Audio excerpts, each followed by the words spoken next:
Karibu mpenzi mfuatiliaji wa Music Life TV.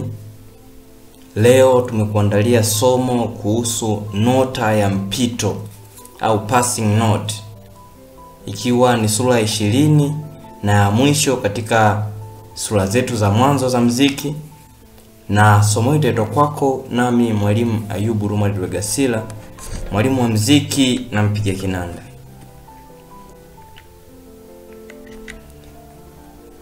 Mwanzoni mwa sura ya 12 tuliambizana vitu vya msingi ambavyo tutajifunza basics kwa ajili ya utunzi wa muziki na kujua muziki vizuri. Katika sura ya 12 tulisoma kuhusu interval ya muziki. Sura ya 13 tukasoma triad na kodi. Sura ya 14 tukasoma mwendelezo wa kodi. Sura ya 15 tukasoma mwendelezo wa melodia. Sura ya 16 tukasoma umbo la muziki. Sura ya 17 tukasoma mgeuko wa kwanza wa triad. Sura ya 18 tukasoma muundo wa bezi. Sura ya 19 tukasoma mgeuko wa pili wa triad. Na leo katika sura ya 20 tunasoma nota ya mpito. Kwa kabisa tunatakiwa kujua kwamba nota ya mpito ni moja kati ya nane harmonic notes au nane chord notes. Ni kati ya kodi ambazo ni nane harmonic au nane chord.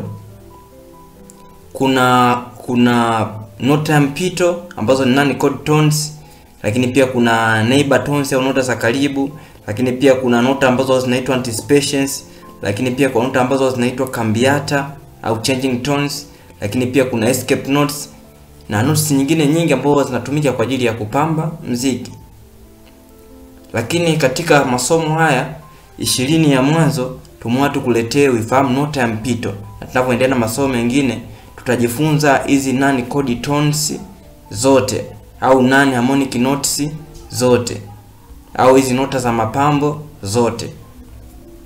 Muhimu kufahamu katika somo la leo nota ya mpito ni nini, lakini tutasoma tabia kuu za nota ya mpito passing note, lakini pia tutasoma aina za passing notes au nota ya mpito, lakini pia tutasoma tutaangalia mifano ya passing note, lakini tutaangalia kanuni za kuzingatia unapotumia nota za mpito, lakini mwisho tutaangalia umuhimu wa nota za mpito au passing notes.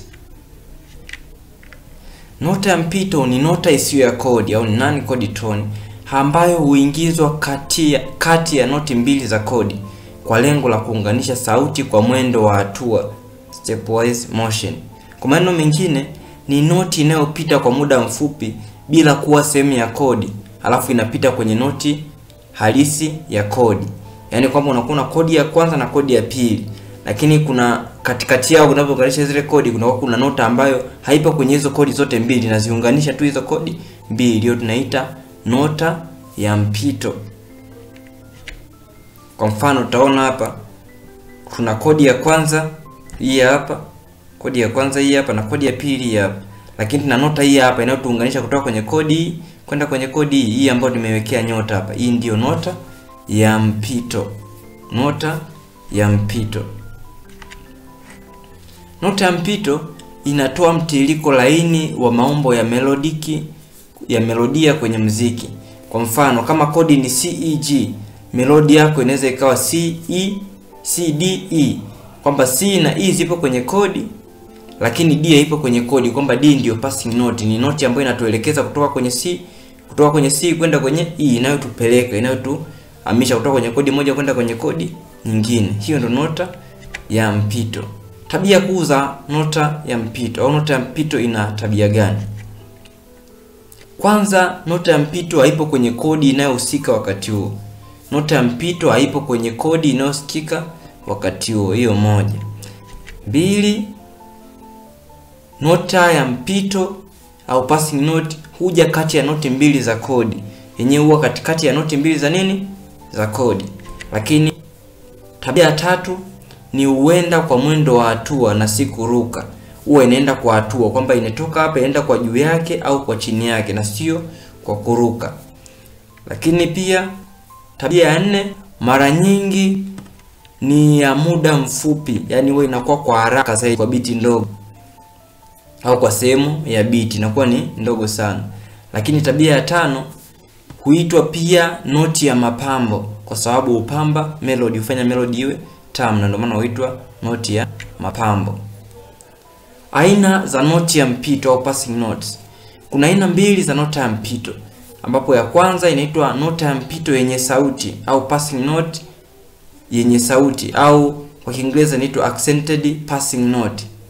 Lakini aina ya pili inaitwa passing note isiyo na sauti, au nota ya mpito isiyo na sauti. Kwa kuna yenye sauti au inasikika vizuri na isiyosikika kwa sauti, au an accented passing note. Tukianza na moja, passing note yenye sauti au accented passing note. Hii hupigwa kwenye beat yenye nguvu, strong beat. Hivyo inasikika kwa wazi zaidi. Ndio maana inaitwa nota ya mpito yenye sauti. Inapigwa kwenye beat yenye nguvu. Kwa mfano tukiangalia hapa kwenye mfano wetu, utakuta kwenye kodi, hii ndo kodi inapigwa kwenye beat yenye nguvu, ndio inaenda hapa kwenye beat yenye nguvu. Kwenye beat yenye nguvu ndo yenyewe inatokea hapa hii passing note. Inatokea kwenye beat yenye nguvu kama ambavyo tunaona hapa. Inatokea kwenye kodi yenye nguvu. Hiyo ndiyo passing note. Lakini kwenye passing note isiyo na sauti hupigwa kwenye beat dhaifu, na mara nyingi ni ya haraka na ya mpito zaidi. Hupigwa kwenye beat dhaifu na mara nyingi ni haraka au ya mpito zaidi, na mara nyingi huwa inakuwa imeelea katikati ya kodi kama ambavyo tunaona hapa. Kuta an accented yenyewe inakuwa imeelea katikati kama hivi, haijapigwa kwenye pigo lenye nguvu, haijaongezwa kutoka kwenye pigo lenye nguvu, kwamba ni yenyewe imeelea peke yake katikati ya kodi 2 kama ambavyo tunaona hapo. Hiyo ni an accented passing note au nota ya mpito isiyo na nguvu. Tunaona pia mfano tuliweka wa passing note, unaweza kuwa umeiona hapo. Lakini pia unaweza ukachukua nyimbo mbalimbali za nota ambazo unazo analyze ukajua ipi ni nota ya mpito ni aina gani, kulingana na ambavyo tumekwisha jifunza hapo. Na mfano tumeshauona wa nota ya mpito kwa kila aina. Na kama hapo inaonekana kama kodi ingekuwa ya C, nimeshaweza kutoka C na E, kutoka C D, E D inakuwa nota ya mpito. Hali kadhalika melody ikiwa inatoka G, A na B, A inakuwa nota ya mpito kama kodi yetu ni G na B. Kanuni za kuzingatia unapotumia nota ya mpito. Kwanza, hakikisha unajua kodi inayochezwa ili ujue ipi ni nota ya mpito. Lakini pili, nota ya mpito lazima iende kwa hatua. Haitakiwi kwenda kwa kuruka. Lazima iende kwa hatua, ama inatoka kwenye nota ya hapa inaenda kwa juu yake au kwa chini yake. Haitakiwi kwenda kwa kuruka, lazima iende kwa hatua. Lakini pia usitumie nota ya mpito nyingi mfululizo bila kurudia kwenye kodi. Inaweza kufanya melody ipoteze msingi. Hakikisha nota ya mpito inapotumika inaenda kwenye kodi ambayo inaeleweka, sio inaenda nota za mpito nyingi zinaweza kaifanya kodi ipoteze msingi wake ule. Lakini pia noti ya mpito inaweza kuwa juu au chini ya noti za kodi kama ambavyo tumeona. Umuhimu wa passing note au nota ya mpito. Nota ya mpito hufanya melody iwe laini na ya kuunganika, huzidisha uzuri wa muziki kwa kuongeza noti zisizotarajiwa, lakini pia ni chombo cha kujenga mtindo wa melody, wa mapambo katika melody, katika muziki ya classical, jazz na hata muziki ya kisasa.